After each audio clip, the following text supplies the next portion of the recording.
Alright, so I'm making some dessert for Thanksgiving. It is a graham cracker crust with a layer of cream cheese and then a layer of pumpkin. So we got everything mixed for the bottom. Just have to go in and smooth everything out. I don't know if these graham crackers are crushed enough though.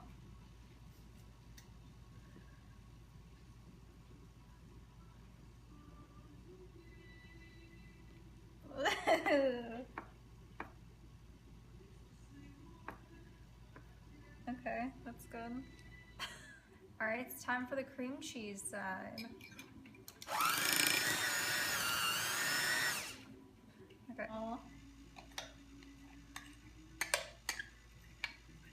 What's the girl's name? Begins with a G. The cook. Giada? Yeah, Giada. She makes fancy stuff though. Yeah, well. I'm gonna learn how to get fancy. There's a spatula right over there. Don't worry, I'm not sick. That's good enough. Not spreading my germs everywhere. I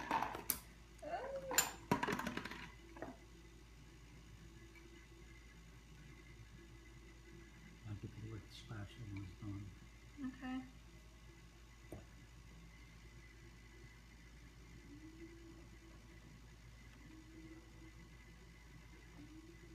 Kitty must have played all day,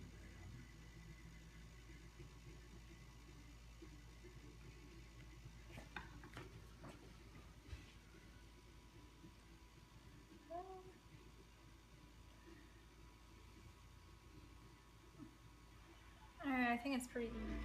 So it looks like everything came out okay out of the oven with the cheesecake part. So now it's time to layer on the pumpkin and put it in the fridge. Okay.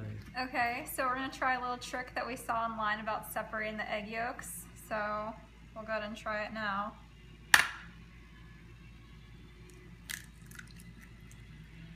So you have to put the whole egg in the bowl, apparently.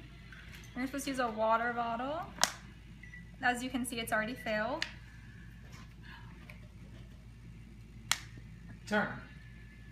Oh, yeah. Yes! So there you have it. We'll refrigerate it and see how it came out tomorrow morning. Fingers crossed. Okay, so I'm working on the stuffing. We're using 2 loaves of white bread and 2 loaves of wheat bread, keeping it classy with the store brand. And so we're using 4 loaves to stuff our turkey, which is 22 pounds this year for 5 people, which is a lot, but it just means that I don't have to cook for about a week afterwards, have turkey sandwiches for breakfast, lunch, and dinner. And so yeah, after this we're gonna add in some cooked onions, some celery, an egg, some milk, get your hands all in there, get it gunky underneath your fingernails, and yeah, so, oh, also, if you don't take the time to delicately pull apart your bread like this, you're just lazy going to the store buying those crumbs or whatever. You need to do it yourself. Do it like you mean it. Ew, what is that? Do you even know what organs those are? Ugh. There's blood all in the sink. Ew. So what do you do with that? Ew, what's that part? The neck. Oh. You can cook it or give it to your animals or throw it away. That's disgusting. Okay, so today I'm going to show you the key to making some delicious gravy. So last night we made some dessert, which is hopefully going to be delicious, and some stuffing, which is currently cooking in the turkey.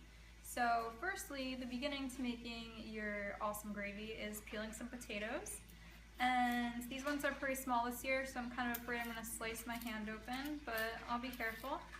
So after you slice how many potatoes you're going to need, which I'm not sure yet, you're going to go ahead and boil them before you mash them. So we'll go ahead and get to that in a few. Okay, so now is the second part of making your gravy. So earlier we started with the potatoes, and now we cut them up a little bit and we boiled them for about 20 or 30 minutes. So now you go ahead and you get all of the water out of your potatoes because that's what you're gonna make your gravy with. You can either try to pour it over the sink or you can just use a ladle, whatever's easiest for you. But you probably wanna get as much as will fit in here, so probably almost a liter, so you have a little bit to work with. Okay, so we're gonna go ahead and get started with our old-fashioned gravy. So all you need is all the drippings from the turkey that we just got out of the oven, which we have right here. And first you're gonna start out with a little bit of flour, just the regular kind is good. And so you're just gonna sprinkle it in.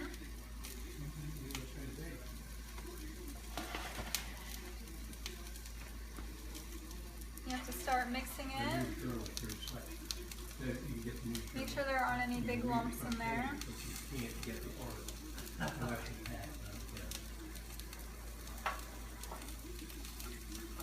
Should probably use a metal spoon to go back in.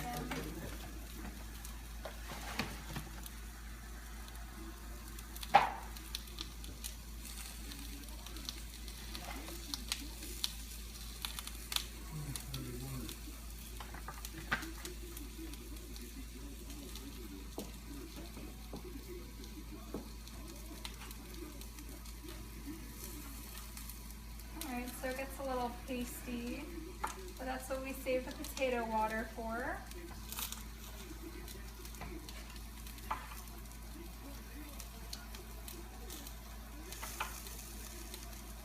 Oh, also we have the burners on low heat to keep it warm while we cook it. Do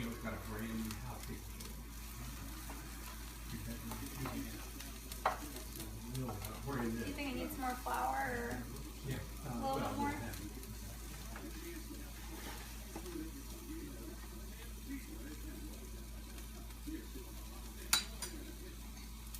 Alright, so there's still a little bit of juice near the edges that we need to get mixed in.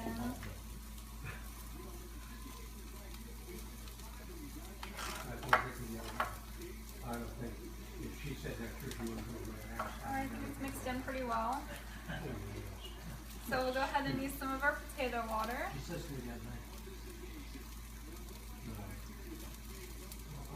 Is that good to start with? Just to thin it out now. So we ended up not wasting very much potato water, and we have all the natural turkey flavor in here. Turns out a lot better than what you'll get in a jar from the grocery store. You don't have any water.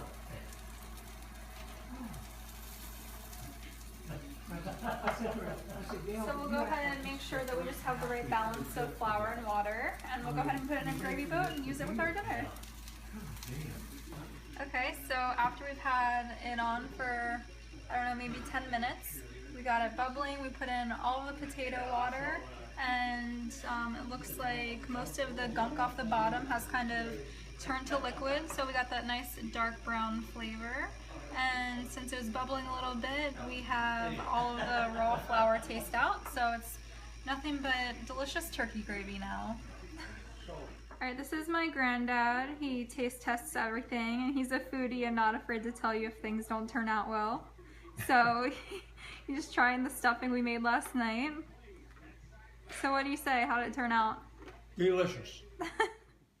Okay, so this is how the dessert turned out. Looks pretty good. What do you guys think? Very good. Delicious. Thumbs up. Delicious. Awesome.